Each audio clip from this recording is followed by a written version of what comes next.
नमस्कार दोस्तों, आपके अपने चैनल हमारे संस्कार में आपका बहुत बहुत स्वागत है। आज हम आपके लिए लेकर आए हैं भादो मास महात्म्य कथा अध्याय 16।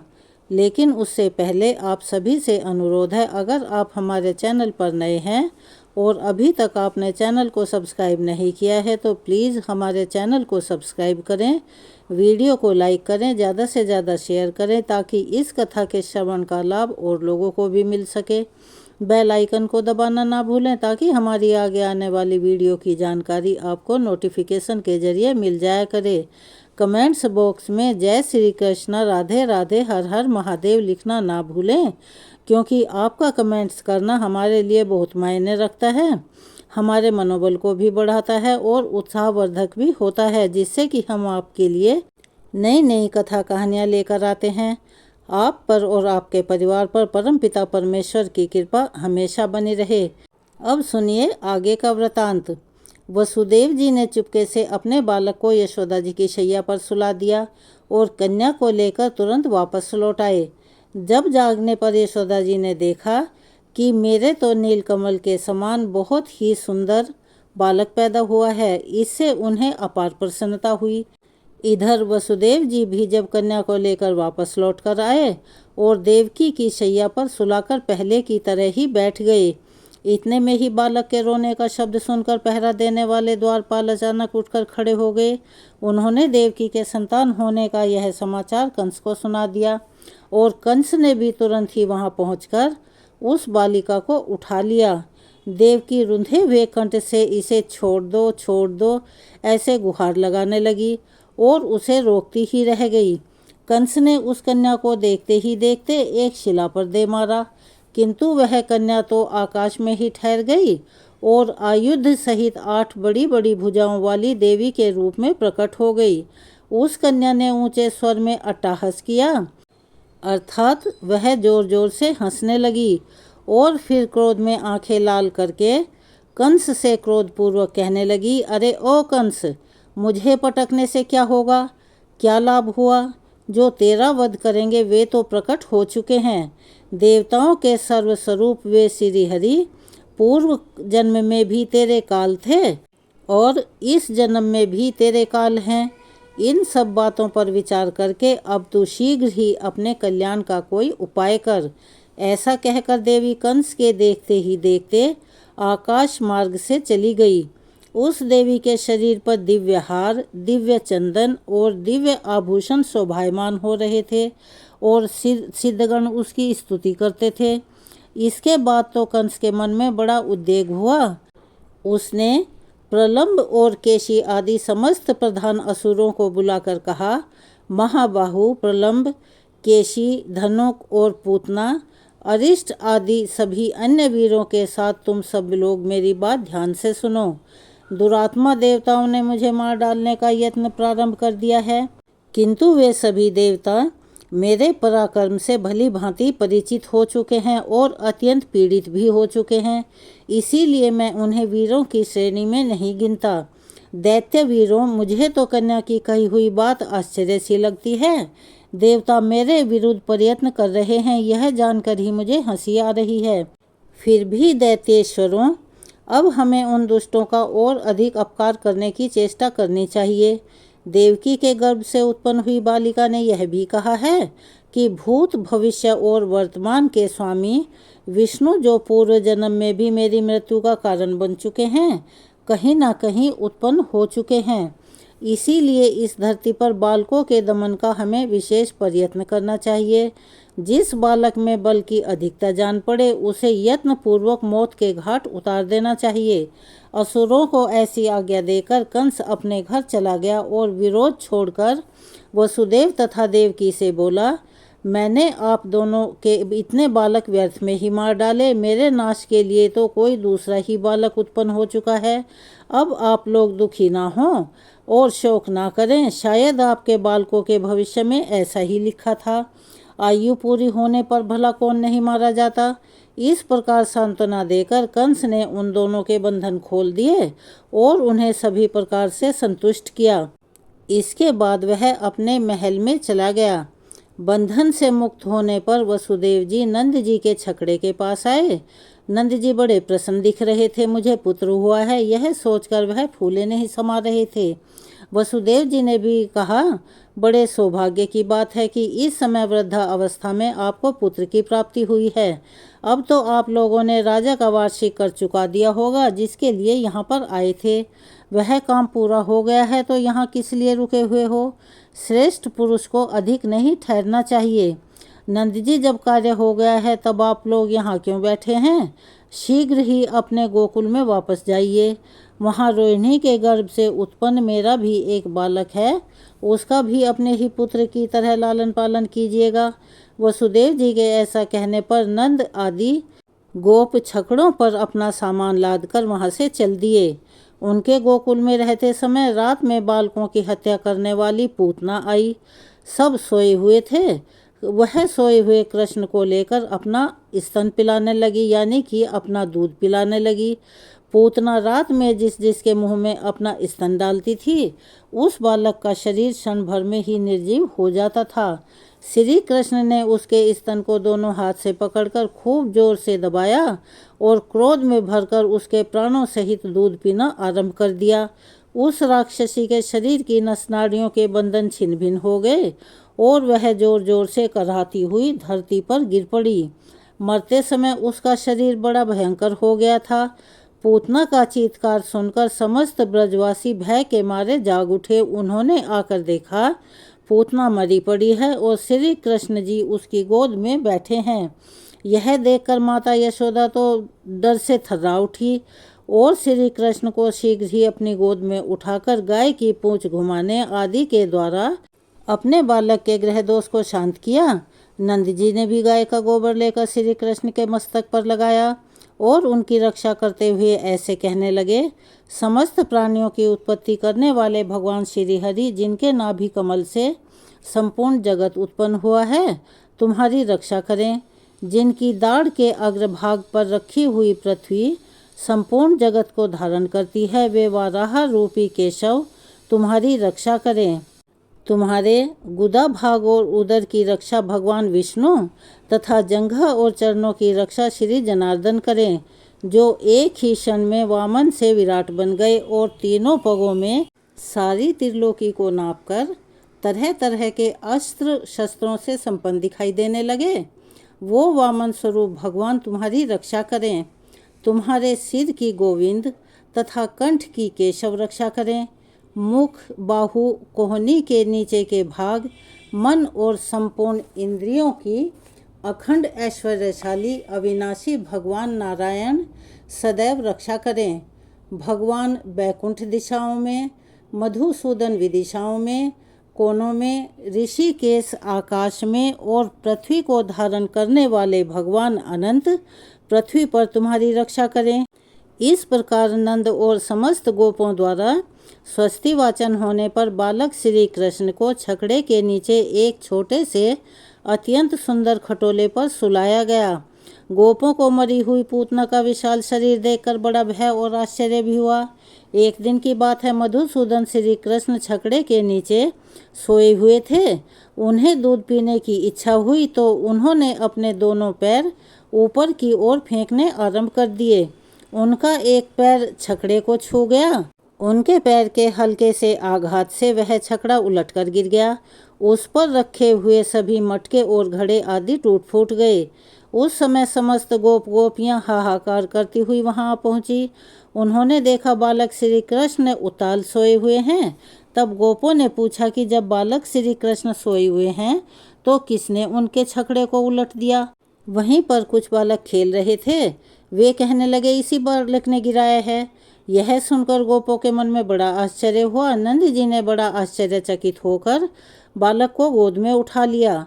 यशोदा जी ने भी आश्चर्यचकित होकर टूटे फूटे भांडों के टुकड़े और छकड़ों की दूध, दही, चावल और पुष्प से उनकी पूजा की। फिर एक दिन वसुदेव जी की प्रेरणा से गर्ग जी गोकुल में आए और अन्य गोपों से छुपे छुपे ही उन्होंने उन दोनों बालकों के द्विजोचित संस्कार किए। उनके नामकरण संस्कार करते हुए परम बुद्धिमान गर्ग जी ने बड़े बालक का नाम बलराम और छोटे का कृष्ण रखा। थोड़े ही दिनों में वे दोनों बालक महाबलवान के रूप से प्रसिद्ध हो गए। घुटनों के बल चलने के कारण उनके दोनों घुटनों और हाथों में रगड़ लग गई थी। वे शरीर में गोबर और राख लपेटे इधर से उधर घूमा करते थे। यशोदा जी और रोहिणी भी उन्हें नहीं रोक पाती थी। कभी गौओं के बाड़े में खेलते खेलते बछड़ों के बाड़े में निकल जाते थे, कभी उसी दिन पैदा हुए बछड़ों की पूंछ पकड़कर खींचने लगते थे। वे दोनों बालक एक ही स्थान पर साथ साथ खेलते और बड़ी चंचलता दिखाते हुए बड़े होने लगे। एक दिन जब यशोदा जी उन्हें किसी प्रकार रोक न सकी, तब उनके मन में कुछ क्रोध हो आया। उन्होंने अनायास बड़े बड़े कार्य करने वाले श्री कृष्ण की कमर में रस्सी कस दी और उन्हें उखल से बांध दिया और उसके बाद कहने लगी, अरे वो चंचल, तू बड़ा उधम मचा रहा था, अब तुझ में सामर्थ हो तो जाकर दिखा। ऐसा कहकर यशोदा जी अपने कामकाज में लग गई। जब यशोदा जी कामकाज में लग गई, तब कमल नयन श्री कृष्ण उखल को घसीटते हुए 2 अर्जुन के वृक्षों के बीच जा निकले। दोनों वृक्ष जुड़वा उत्पन्न हुए थे। उन वृक्षों के बीच में तिरछी पड़ी हुई ओखली को जैसे ही उन्होंने खींचा, उसी समय ऊंची ऊंची शाखाओं वाले वे दोनों विशालकाय वृक्ष जड़ से उखड़कर गिर पड़े। वृक्षों के उखड़ते समय बड़े जोर की कड़कड़ाहट की आवाज़ हुई। उसे सुनकर समस्त ब्रजवासी कातर भाव से वहां दौड़े हुए आने पर उन्होंने सबने क्या देखा कि वे दोनों विशालकाय महावृक्ष धरती पर गिरे पड़े हैं और उनकी मोटी मोटी डालियां और पतली पतली शाखाएं भी टूट टूट कर इधर उधर बिखर गई हैं। उन दोनों के बीच में बालक कृष्ण मंद मंद मुस्कुरा रहे हैं। बालक के खुले हुए मुख में थोड़े से नन्हे मुन्ने दांत झलक रहे हैं और उनकी कमर में खूब कसकर रस्सी भी बंधी हुई है। पेट में रस्सी बंधने के कारण ही श्री कृष्ण के दामोदर नाम की उत्पत्ति हुई, जिससे कि वे बाद में प्रसिद्ध हुए।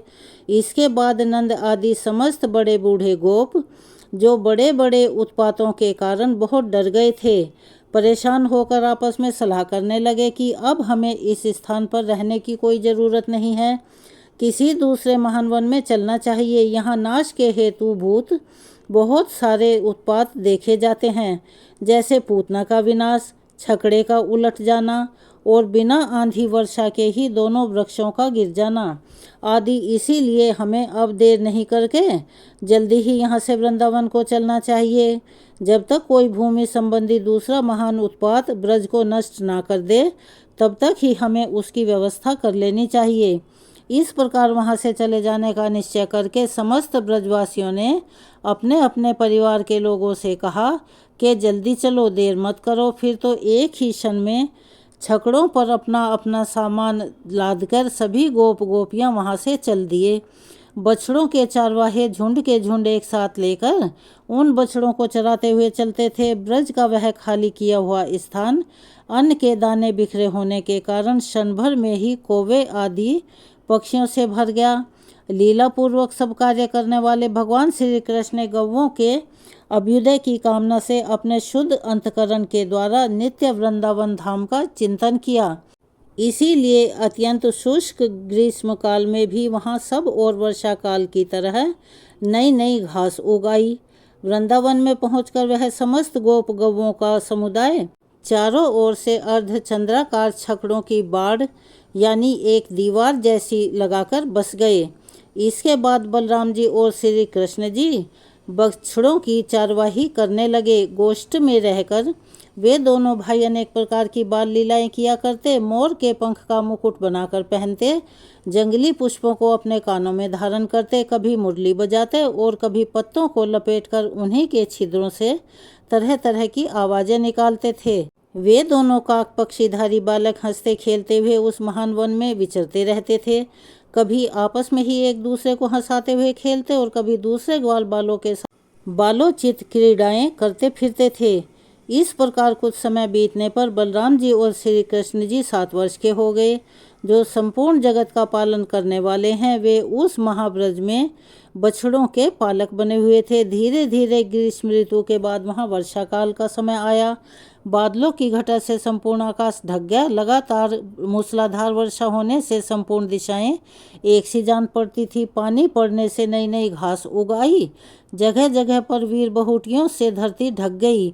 जैसे पन्ने के फर्श पर लाल मणियों की ढेरी शोभा पाती है, उसी प्रकार वीर बहुटियों से ढकी हुई हरी भरी पृथ्वी सुशोभित होती थी। वीर बहुटी एक नन्हा बरसाती कीड़ा होता है जो मखमल की तरह दिखाई देता है। जैसे नई संपत्ति पाकर उद्यत मनुष्यों के मन कुमार्ग में प्रवृत्त होने लगते हैं, ठीक उसी प्रकार वर्षा के जल से भरी हुई नदियों का पानी बांध तोड़कर तट के ऊपर से बहने लगा। संध्या होने पर महाबली राम और श्री कृष्ण इच्छा अनुसार ब्रज में लौट आते और अपने हम उम्र ग्वाल बालों के साथ देवताओं की तरह क्रीड़ा करते थे। व्यास जी कहते हैं, एक दिन की बात है, श्री कृष्ण अपने बड़े भाई बलराम जी को साथ लिए बिना ही वृंदावन के अंदर चले गए और ग्वाल बालों के साथ घूमने लगे।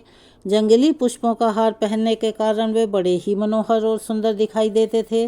घूमते घूमते श्री कृष्ण चंचल लहरों से सुशोभित यमुना जी के तट पर गए, जो तट पर लगे हुए झाग के रूप में मानो सब और हास्य की छटा बिखेर रही थी।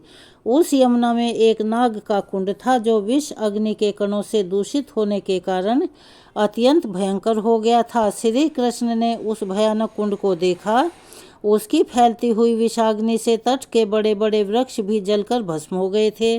वायु के आघात से जो जल में हिलोरें उठती थी, उससे जो जल के छींटे चारों ओर पड़ते थे, उनका स्पर्श हो जाने पर पक्षी जलकर भस्म हो जाते थे। वह महाभयंकर कुंड मृत्यु का मानो दूसरा मुख था। उसे देखकर भगवान मधुसूदन ने सोचा कि इस कुंड के अंदर दुष्ट आत्मा कालियानाग रहता है, जिसका विष ही उसका शस्त्र है। इसने यहाँ सागर गामिनी यमुना जी का सारा जल दूषित कर रखा है। प्यास से पीड़ित मनुष्य हों या गाय इस जल का उपयोग नहीं कर सकते। इसीलिए मुझे नागराज कालिया का दमन करना चाहिए, जिससे सदा भयभीत रहने वाले ब्रजवासी यहाँ सुखपूर्वक रह सकें। मैंने मनुष्य लोक में इसीलिए तो अवतार धारण किया है कि इन कुमार्गगामी दुरात्माओं को दंड देकर मैं सही राह पर लाऊं। वहाँ पास ही बहुत सी शाखाओं से संपन्न कदम का वृक्ष है, उसी पर चढ़कर जीवों का नाश करने वाले इस सर्प के कुंड में मैं कूदूंगा। ऐसा निश्चय करके भगवान ने अच्छी तरह कमर कस ली और वे बड़ी तेजी से नागराज के कुंड में कूद पड़े। उनके सहसा कूदने से वह महान कुंड शुद्ध हो उठा। पानी की ऐसी हिलोर उठी कि बहुत दूर तक के वृक्ष भी भीग गए और सर्प की विषअग्नि के द्वारा तपे हुए जल से भीगने के कारण वे सभी वृक्ष सहसा जल उठे। चारों दिशाओं में आग की लपटें फैल गई। उसी नागकुंड में पहुंचकर श्री कृष्ण ने अपनी भुजाओं पर ताल ठोकी। उसका शब्द सुनकर नागराज उनके पास आया। उसके नेत्र क्रोध से लाल हो रहे थे और उसके फनों से विषाग्नि की लपटें निकल रही थी और वो भी बहुत विषैले नाग उसे घेरे हुए थे।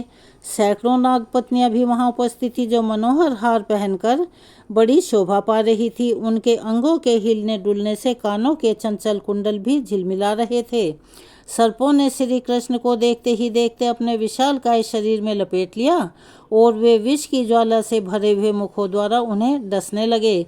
श्री कृष्ण को कुंड में पड़कर नागों के फनों से पीड़ित होते हुए देखकर इधर ग्वाल बाल ब्रज में दौड़े आए और शोकाकुल होकर रोते रोते सभी से कहने लगे, अरे ब्रजवासियों सुनो, श्री कृष्ण काली दह में कूद गए हैं और डूबकर मूर्छित हो गए हैं। नागराज उन्हें खाए जा रहा है, तुम जल्दी से आओ, देर मत करो। बालकों की ऐसी बातें सुनकर मानो गोपों पर तो वज्र टूट पड़ा हो।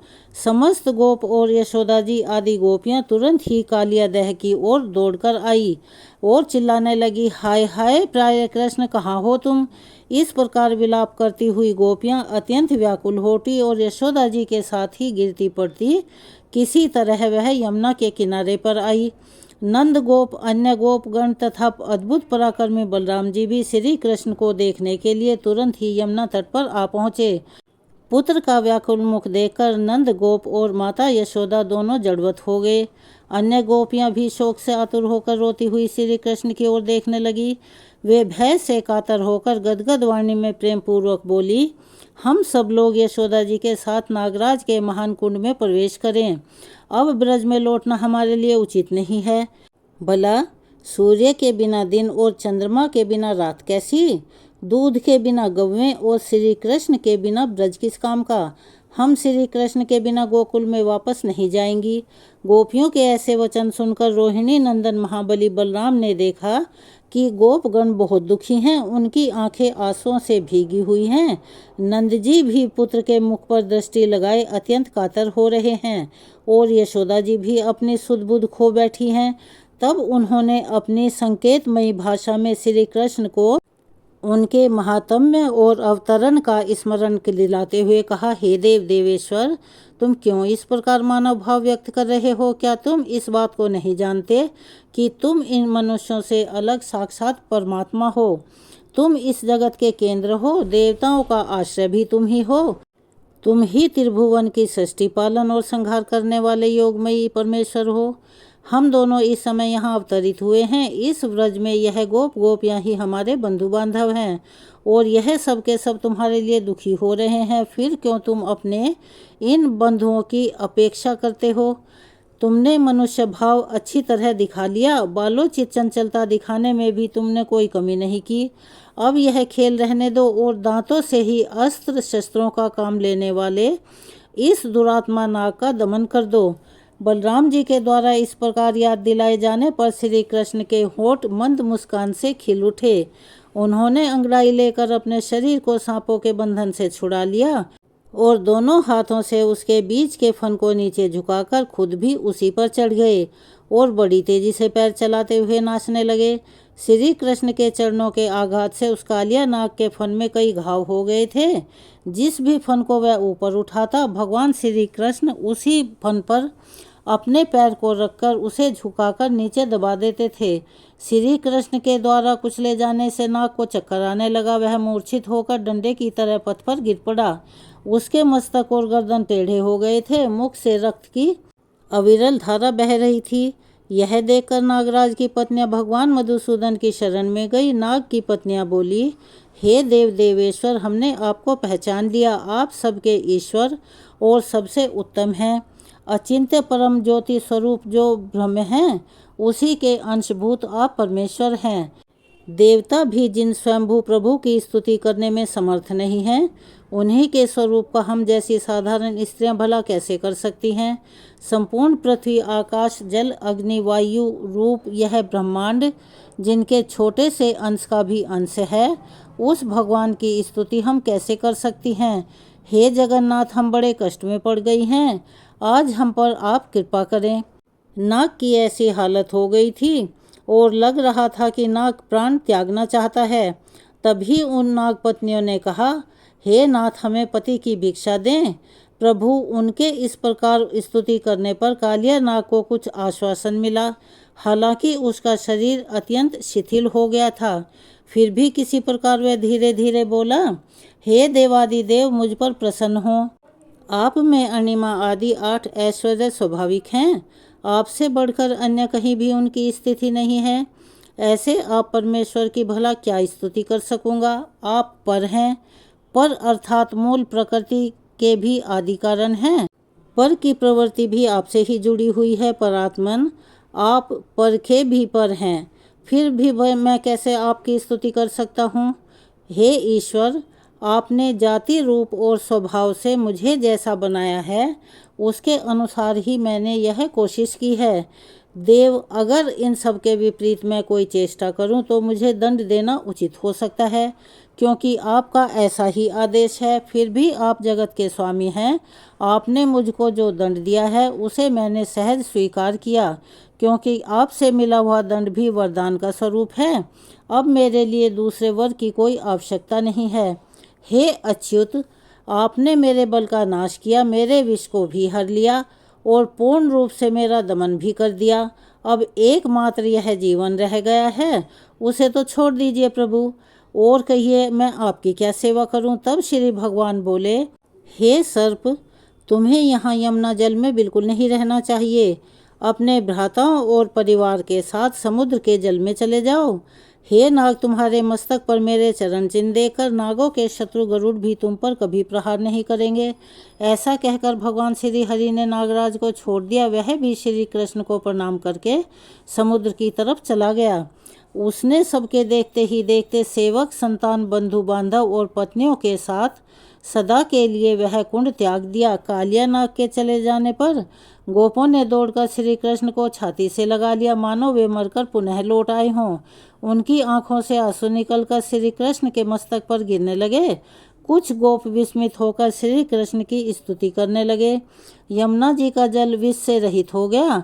यह देखकर सभी गोपों को बड़ी प्रसन्नता हुई। गोपियाँ श्री कृष्ण की मनोहर लीलाओं का गान करने लगी और ग्वाल बाल उनके गुणों की प्रशंसा करने लगे। उन सब के साथ फिर श्री कृष्ण ब्रज में वापस लौटे। इससे आगे का वृतांत हम आपको अपनी अगली वीडियो में सुनाएंगे।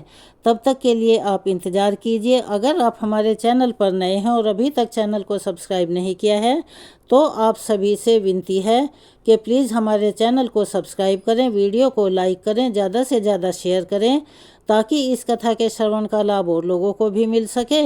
बेल आइकन को दबाना ना भूलें ताकि हमारी आगे आने वाली हर वीडियो की जानकारी आपको नोटिफिकेशन के ज़रिए मिल जाया करे। कमेंट्स बॉक्स में जय श्री कृष्णा, राधे राधे, हर हर महादेव लिखना ना भूलें।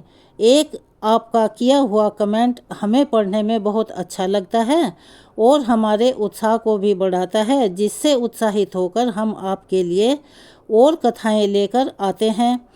अपना प्यार और सहयोग हमें ऐसे ही देते रहिए। धन्यवाद।